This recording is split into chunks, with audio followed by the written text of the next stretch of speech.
Recently আমাকে বলা হয়েছিল যে কোনো জায়গা থেকে যে ওখানে যে বাংলাদেশি স্পেশালি আমাদের সনাতন ধর্মের যারা আছে তাদের উপরে যে তৎকালীন রাজাকার আলবদর বাহিনী যেই টর্চারগুলো করেছে বা পাকিস্তানি বাহিনী যেই টর্চার করেছে ওইটাকে আমি একটু কমায়া দেখাইতে পারি কিনা।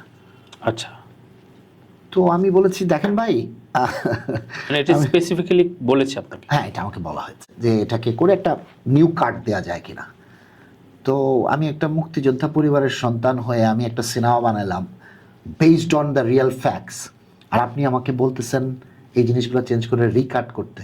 আমি বলছি ভাই আমার দরকার নেই, আমার ছবি যে রান সেটা হয়ে গেছে, এটা এখন ইউটিউবে আছে, মানুষ যে কোনো পৃথিবীর যে কোনো প্রান্ত থেকে সে দেখতে পারবে। আপনি এটা আমাকে মুক্তিযুদ্ধকে সম্মান করে আমাদেরকে আমাদের প্রতি সম্মান দেখিয়ে এটা আপনি চালাতে চান, ভেরি গুড, চালান, ফ্রি চালায় দেন, কোনো অসুবিধা নেই। বাট আপনি আমাকে বলবেন যে আমি বাংলাদেশের যে হিস্ট্রি যেটা আমাদের ইতিহাস সেটাকে আমি এখন চেঞ্জ করে রিকাট করব, তাহলে তো আসলে বাংলাদেশ সেই নমনীয়তা আপনার সাথে যায়ও না এবং সেটা আপনি করেননি। ধন্যবাদ। আমি করতে চাই না, করব না, জান থাকতে করব না।